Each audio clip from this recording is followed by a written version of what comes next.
Hi guys, we're going to be reading The Three Little Pigs, and I want you to listen for your core words, and when they pop up on the screen, I want you to point to them, okay? So, once upon a time, there lived three little pigs, Wilbur, Barnaby, and Hamlet. One day, when they were all grown up, they decided to leave home and build their very own houses. Before they left, their mother told them to always remember two things: to always work hard no matter what, and to never ever let a stranger into their home, especially not the big bad wolf. Each brother had a different idea of the perfect house, so they each decided to build their own home.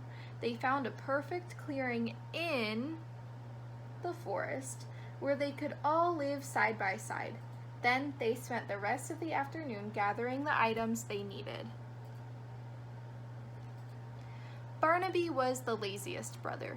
He wasn't interested in working very hard and just wanted to build his home the quickest and easiest way. He gathered straw from a nearby field and hastily put his house together in only one day. Hamlet was a bit more practical.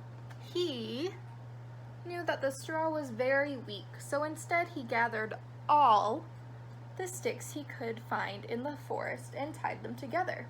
His home was slightly sturdier than Barnaby's and took him 2 days to build.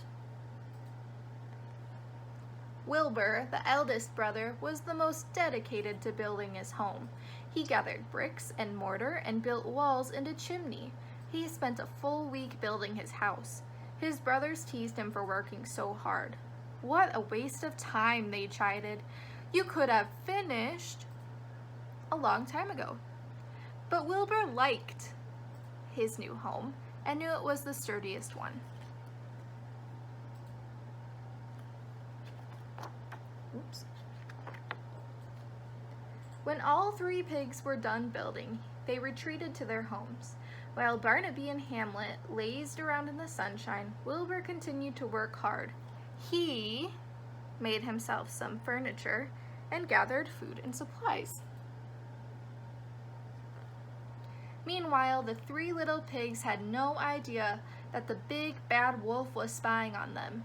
It was the very same wolf that their mother had warned them about. He wanted to eat the pigs for dinner. "I'll trick those silly pigs into letting me in, and then I'll eat them up," he said as he licked his chops. There's a big bad wolf. The next morning, Barnaby heard a knock at his door.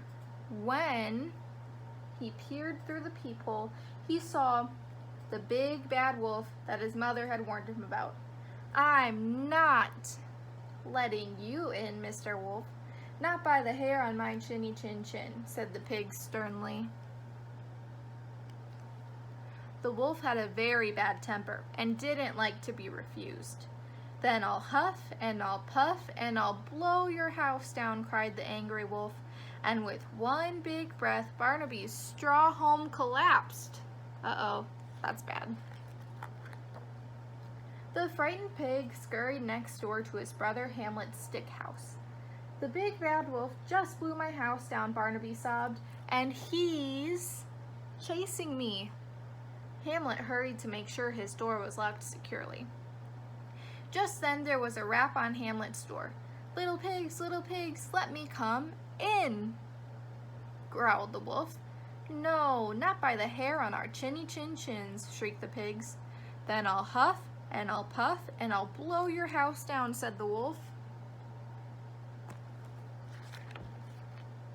And that's just what he did. The two brothers were scared. They ran to Wilbur's brick home as fast as they could. "Help!" That's a core word. They shouted. "The big bad wolf is coming."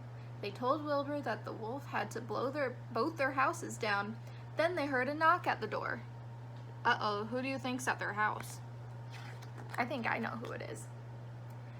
By the time he reached Wilbur's house, the wolf was very hungry. "I'll huff and I'll puff and I'll blow your house down," the wolf yelled. The wolf huffed and he puffed. Then he huffed and he puffed some more. But the brick house didn't budge. Furious, the wolf searched for another way into the house. He spotted the chimney up on the roof and had an idea. He decided to catch the pigs by surprise and drop in through the fireplace.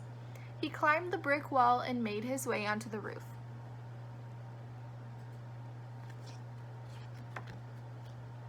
All the while, Wilbur could hear the wolf shuffling around on the rooftop. "He's trying to make his way in through the chimney," Wilbur predicted. "Don't worry, I have a plan." Wilbur lit a fire in the hearth. Soon, a great fire was blazing in the fireplace. "What good will a fire do at a time like this?" Barnaby asked.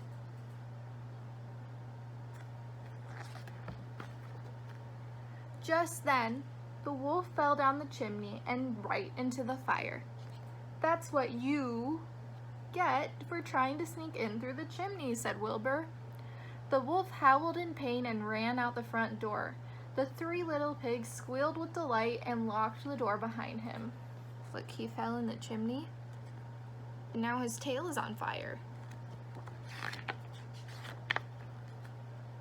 The wolf ran deep into the forest, his tail ablaze, and jumped in the lake.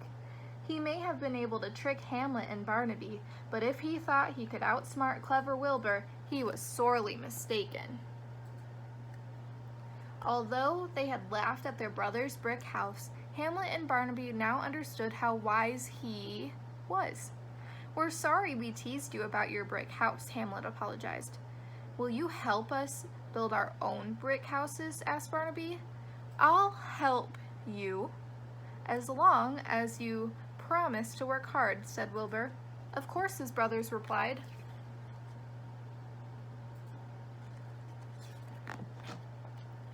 From that day forward, the three little pigs worked hard at everything they did, and they never heard from the big bad wolf again. They all lived happily ever after in their sturdy brick homes. The end.